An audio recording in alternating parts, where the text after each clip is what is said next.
Mr. Bryant Didier, please.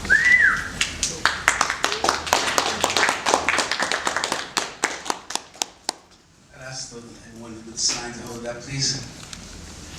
This is in regards to a solicitation in regards to an eviction order placed on me from my recording studio. Because you hold authority and responsibility for TCHC's conduct towards tenants, please hear my deputation regarding an urgent and unique legal matter involving my dual tenancies with TCHC. I've been told that I'm not allowed to communicate with you other than through the legal department, but I do not believe that's a valid notice.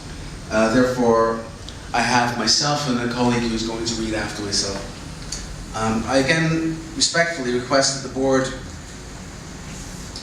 staff and the board draft and approve a motion to cease and redirect TCHC's actions aimed at terminating my tenancy at my music studio for over 30 years by January 31st, 2018. At minimum, until the matter is being properly reviewed by members of the board. The cause of this action is fully identified, and a more appropriate course of action is considered to resolve whatever issues are of concern to TCHC. TCHC is also the landlord of my family home, my single family home, 402 Delaware, and is aware that shutting down the studio that provides the income I need to pay for my rent and utilities could render my family homeless.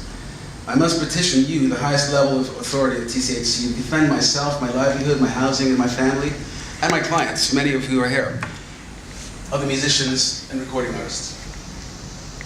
I am a self-employed professional musician, producer, and recording engineer whose work in the studio over the past 30 years has earned me enough to pay over $430,000 in unsubsidized market rent that have contributed to supporting the management and maintenance of 331 Bartlett and other TCHC properties I have lived in. I should also point in that it pays the staff of the legal department that has been fighting me for 2 years.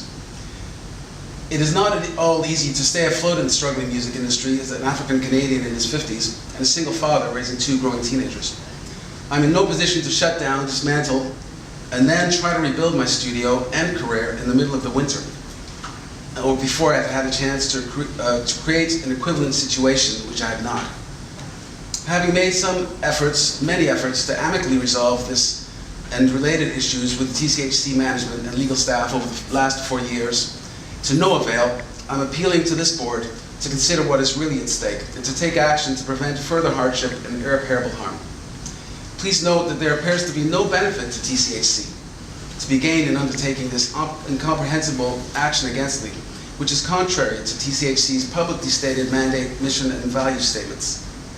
No tenants actually face or have ever faced risk, and there's a tenant here from the building as well, who lives right next to the studio, who will speak to that.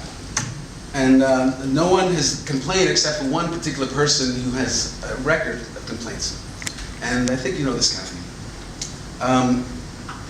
The recent stated issues of noise and parking were never expressed to me prior to the court hearing, the last court hearing, divisional court, and the legal department's factum of defense contained numerous factual errors.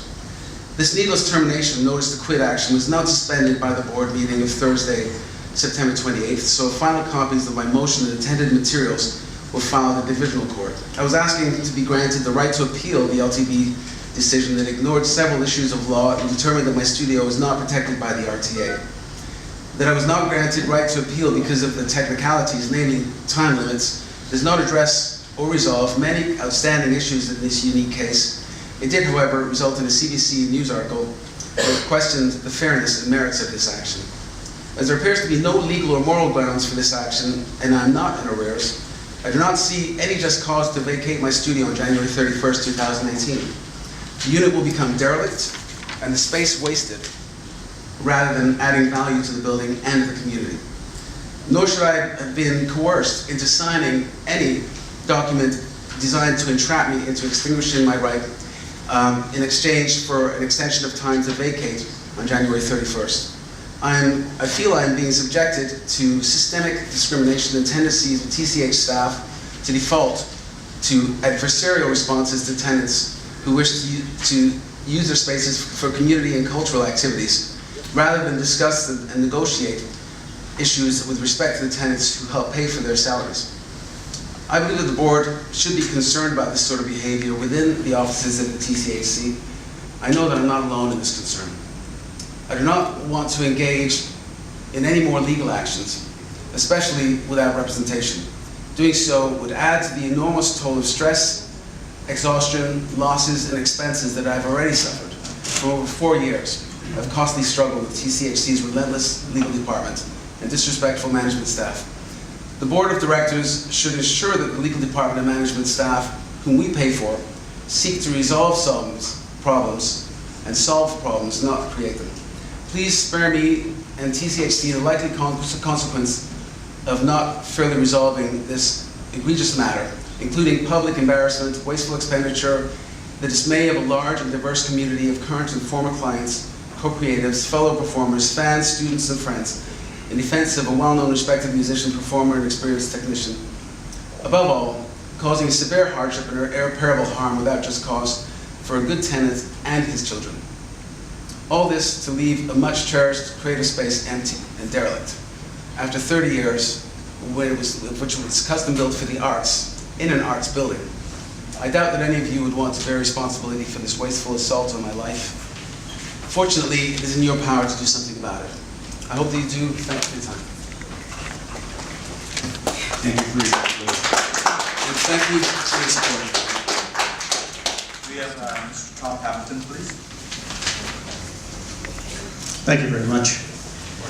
My name is Dr. Tom Hamilton. I'm a community organizer in the arts area in Toronto, and I've been doing that for about 30 years. I'd like to first of all testify to the value of Bryant Didier's excellent work. There are hundreds of people who are direct beneficiaries of his actions over the years. Very, very positive contributor to our community. It was really with a great degree of distress that I learned that Bryant's studio and inadvertently also his family housing were in jeopardy here. And I knew that the opportunity to present to you would bring some results. I'd like to first of all address the issues of complaints. There have been, in fact, no complaints. The people who are next door to the studio, first of all, they are in support of Bryant and have voiced that.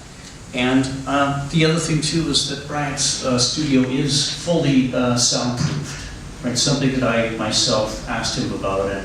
And in fact, we've been outside and we understand that there is no sound traveling from the studio.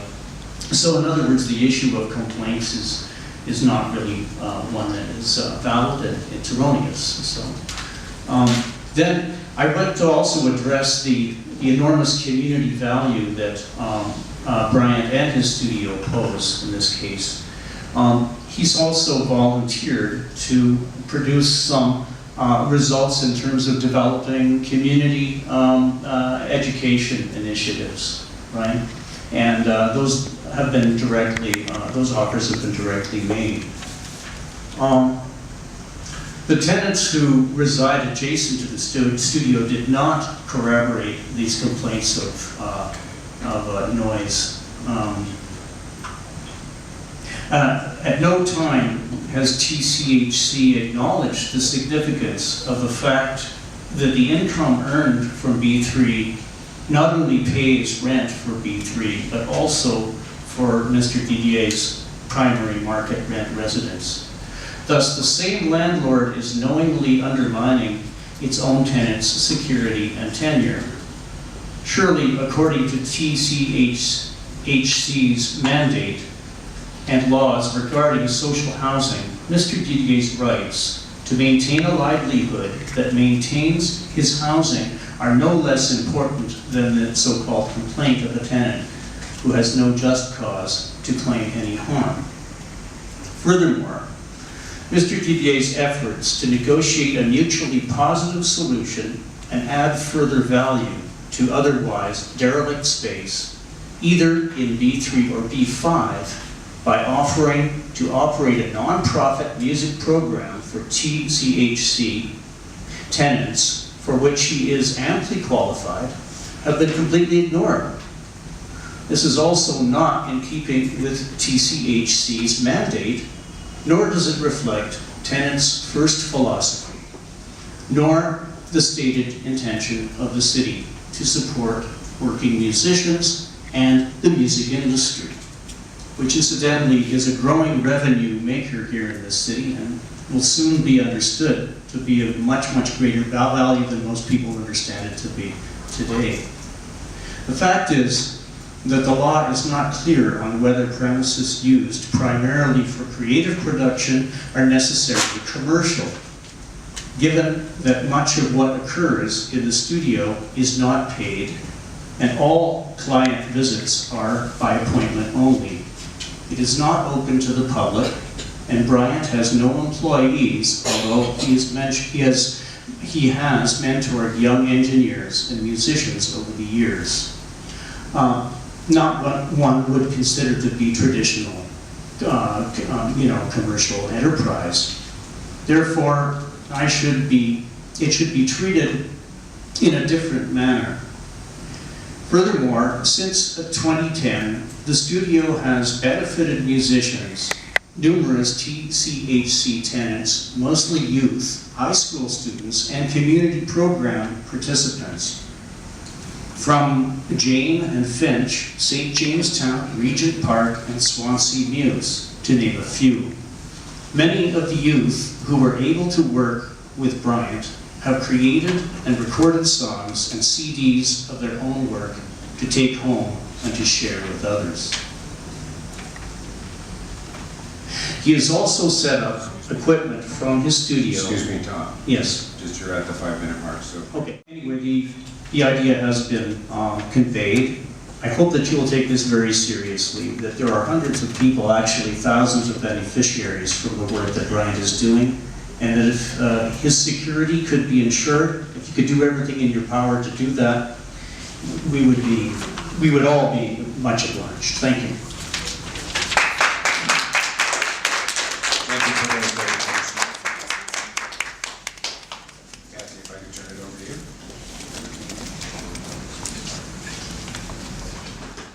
Our chance to build and improve and sustain those improvements is now. The state of the TCH Union is good, but we have a chance to make it better, and we're great. Let's work together to do so. And this was submitted by Philip Augustine, who gave us permission to actually share it with the board. Thank you for sharing that. All right, and then the next item is our work plan for 2018. This work plan from OACH has already come to Resident Services. Cynthia